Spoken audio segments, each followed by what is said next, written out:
लड़की का चक्कर बाबू भैया, लड़की का चक्कर।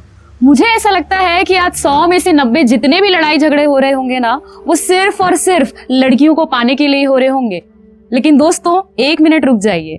अगर आपको ऐसा लगता है कि ये जो लड़ाई झगड़े आज हो रहे हैं वो बहुत ज्यादा बड़े हैं, तो जरा इतिहास के पन्नों को पलटा के देखिए। क्योंकि दोस्तों, अगर हम इतिहास के पन्नों को पलटा के देखेंगे तो आज की लड़ाई झगड़े ना आपको चाय कम पानी बराबर लगेंगे। क्योंकि इतिहास में रानियों की खूबसूरती और रानियों को पाने के लिए इतने बड़े बड़े युद्ध हुए हैं, जिनमें हजारों लाखों की संख्या में लोग मारे गए हैं। तो दोस्तों, बने रहिए इस वीडियो में, क्योंकि आज इस वीडियो में हम आपको बताने वाले हैं भारत की 5 सबसे खूबसूरत रानियां, जिनकी खूबसूरती के बारे में जानकर आप सभी हैरान रह जाएंगे। रानी पद्मावती। उनकी खूबसूरती के चक्कर में लगभग 30,000 से ज्यादा लोगों ने अपनी जान गंवाई थी। जी हाँ दोस्तों, आप सभी ने सही सुना। जब चित्तौड़गढ़ पे हमला हुआ था तो 30,000 से ज्यादा लोग अपनी जान गंवाए थे। रानी पद्मावती को अद्वितीय सुंदरी कहना बिल्कुल भी गलत नहीं होगा। और वो इतनी ज्यादा खूबसूरत थी, इतनी ज्यादा सुंदर थी कि उनके ऊपर एक पूरा महाकाव्य लिखा गया था। और ये महाकाव्य किसी ऐसे वैसे कवि के द्वारा नहीं लिखा गया था। ये महाकाव्य लिखा गया था मलिक मोहम्मद जायसी के द्वारा। जी हाँ दोस्तों, उन्होंने पूरी खूबसूरती का वर्णन अपने महाकाव्य में किया था। अब दोस्तों, बात ये थी कि उनकी खूबसूरती के चर्चे अलाउद्दीन खिलजी के कानों तक जा पहुंचे। फिर क्या था, खिलजी ने सोचा कि उनके पास आज के समय में क्या नहीं है। दिल्ली की सल्तनत है, पैसा है, पावर है। खिलजी निकल पड़े पद्मावती को हासिल करने के लिए और उन्होंने चित्तौड़गढ़ पे धावा बोल दिया। दोस्तों, जब पहली बार उन्होंने चित्तौड़गढ़ पे हमला किया तो चित्तौड़गढ़ जीत गया और खिलजी थोड़े कमजोर पड़ गए। लेकिन ये बात लग गई खिलजी के ईगो में और उनको पद्मावती को किसी भी हालत में हासिल करना था, क्योंकि उनकी खूबसूरती के चर्चे उनके दिल और दिमाग पर जा बैठे थे। फिर क्या था, उन्होंने दूसरी बार युद्ध किया और इस बार चित्तौड़गढ़ ने घुटने टेक दिए और राजा रतन सिंह को खिलजी ने बंदी बना लिया। और जब उन्होंने राजा को बंदी बनाया तो एक शर्त रखी उनको छोड़ने की, और शर्त ये थी कि उनको बदले में चाहिए थी रानी पद्मावती। दोस्तों, अब जैसे ही ये बात रानी पद्मावती को पता चली, रानी पद्मावती खूबसूरत होने के साथ साथ आज की लड़कियों जैसे डम नहीं थी, काफी ज्यादा स्मार्ट थी। तो उन्होंने भी खिलजी के सामने एक शर्त रखी कि मैं आऊंगी, अकेले नहीं, अपनी पूरी दासियों को लेकर आऊंगी। अब हमें भी पता है उस समय की रानियां पूरे घूंघट में रहती थी। तो रानी पद्मावती ने एक तरकीब लगाई और छल से राजा रतन सिंह को खिलजी के कैद से आजाद किया। और दोस्तों, ये बात खिलजी के ईगो में लग गई। उन्होंने ठान लिया कि उनको किसी भी हालत में रानी पद्मावती को हासिल करना है। लेकिन दोस्त, उस समय की रानियां अपने पति के अलावा और किसी गैर आदमी को अपना चेहरा नहीं दिखाती थी। तो दोस्तों, रानी पद्मावती ने एक तरकीब लगाई और उन्होंने ये सोचा कि किसी गैर आदमी को अपना चेहरा दिखाने से अच्छा है कि मैं आग में कूद जाऊं, मैं जौहर दे दूं।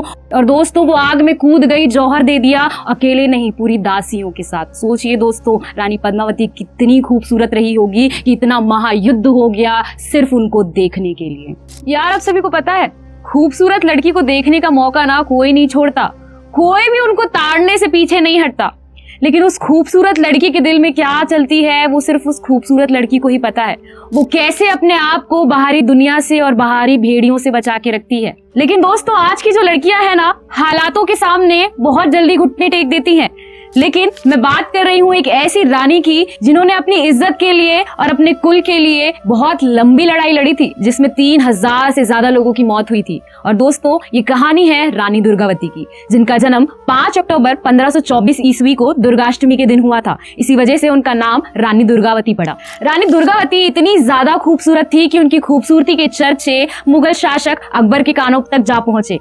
और जैसे ही अकबर को उनकी खूबसूरती के बारे में पता चला, उन्होंने ठान लिया रानी दुर्गावती को पाने का और उनके शासन पे राज करने का। रानी दुर्गावती खूबसूरत होने के साथ साथ उन्हें बचपन से ही तीरंदाजी और बंदूक का काफी शौक था। रानी दुर्गावती को चीते का शिकार करना बहुत पसंद था, जिसके चलते उनका निशाना एकदम अचूक था। इसीलिए अकबर ने अपने रिश्तेदार आसिफ खां को गोंडवाना साम्राज्य पर हमला करने के लिए बोला। और दोस्तों, क्योंकि रानी दुर्गावती सारी कलाओं में इतनी पारंगत थी, वो कभी भी युद्ध करने के लिए पीछे नहीं हटी। उन्होंने खुद पुरुष का भेष बदलकर इतना बड़ा युद्ध लड़ा और इस युद्ध के दौरान एक तीर उनके आंख पर जा लगा, एक तीर उनकी भुजा पर जा लगा और एक तीर उनकी गर्दन पर जा लगा। लेकिन दोस्तों, इतने तीर लगने के बाद रानी दुर्गावती की मौत नहीं हुई, वो फिर भी जिंदा थी। और अंत समय में उन्होंने अपने वजीर आधार सिंह को कहा कि तलवार से उनकी गर्दन काट दे, लेकिन उनके वजीर ने मना कर दिया। इसके चलते रानी दुर्गावती ने खुद अपनी कटार से अपने पेट को घोंपा और अपनी जान ले ली। तो देखा दोस्तों, रानी दुर्गावती खूबसूरत होने के साथ साथ काफी ज्यादा बहादुर भी थी। प्यार झुकता नहीं। आज के समय में अगर लड़के या लड़कियों की मैं बात करूं तो अपने परिवार के सामने अगर जीवन साथी चुनने की बात आती है तो वो पूरा उनका सेल्फ डिसीजन होता है। इस सेल्फ डिसीजन के चलते वो शायद अपने परिवार वालों की, बहुत कम ऐसे बच्चे होते होंगे जो सुनते होंगे। लेकिन दोस्तों, अगर हम बात करें इतिहास की और पुराने जमाने की, तो इतिहास में ऐसा नहीं हुआ करता था। इतिहास में परिवार वाले जहां उनका रिश्ता तय करते थे, जिस भी वर को उनके लिए चुनते थे, रानियों को या तब की लड़कियों को उनसे शादी करनी पड़ती थी। लेकिन दोस्तों, आज मैं आपको एक ऐसी कहानी बताने वाली हूँ, एक ऐसी रानी की कहानी बताने वाली हूँ, एक खूबसूरत राजकुमारी की कहानी बताने वाली हूँ, जिन्होंने अपने पूरे परिवार और अपने पूरे समाज को पीछे छोड़कर अपने मनपसंद वर के गले में माला डाली थी। दोस्तों, ये कहानी है रानी संयोगिता की।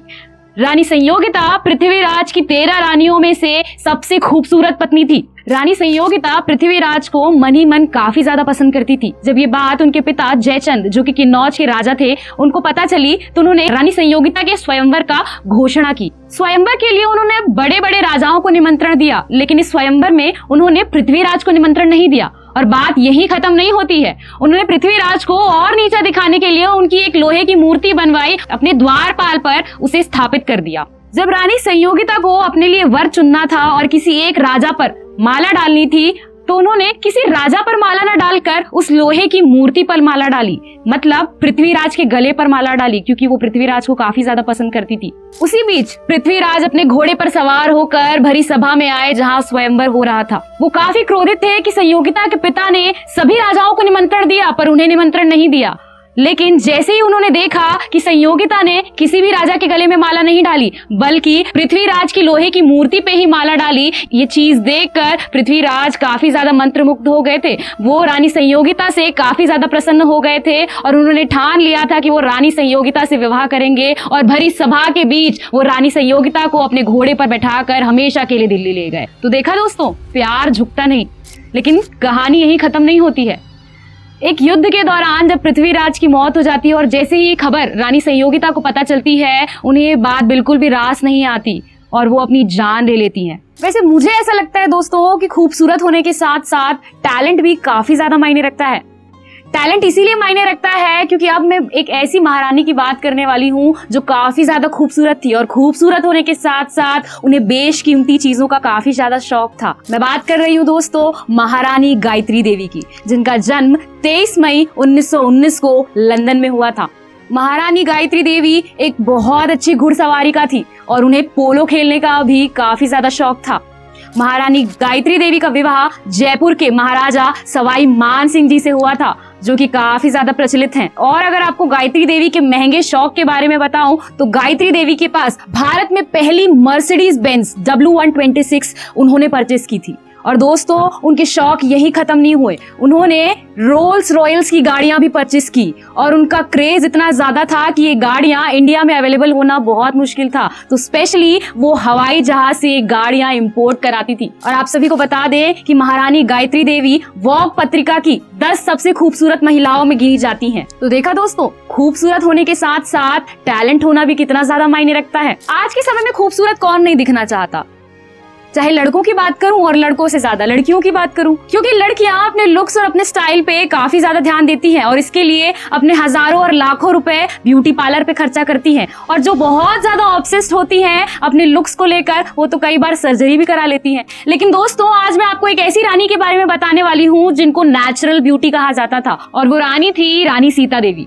रानी सीता देवी का जन्म 12 मई 1917 को मद्रास में हुआ था। आप सभी को बता दें दोस्तों, रानी सीता देवी इतनी ज्यादा खूबसूरत थी कि 19 वर्ष की आयु में उन्हें वॉग मैगजीन के द्वारा उनिरपक्ष देवी का खिताब मिला था। और साथ ही साथ दोस्तों, उन्हें अमेरिका मैगजीन में दुनिया की 5 सबसे खूबसूरत और स्टाइलिश आइकन का उन्हें अवार्ड भी मिला था। तो दोस्तों, देखा आपने, आज के समय में खूबसूरत होने के साथ साथ अपने स्टाइल को मेंटेन करना भी बहुत ज्यादा जरूरी होता है, और ये आज की लड़कियां नहीं, उस समय की रानियां भी करती थी। तो देखा दोस्तों आपने, ये थी भारत की 5 सबसे खूबसूरत रानियां। ये वीडियो आपको कैसा लगा हमें कमेंट बॉक्स पर लिखकर जरूर बताइएगा, और आप अपनी खूबसूरती को मेंटेन करने के लिए क्या क्या करते हैं वो भी हमें अपने कमेंट बॉक्स पर लिखकर जरूर बताइएगा। हमारे पेज को लाइक कीजिएगा, फॉलो कीजिएगा और जितना ज्यादा हो सके शेयर कीजिएगा, ताकि लोगों को पता चले कि भारत में कितनी सारी हमारी खूबसूरत रानियां थी। Thank you.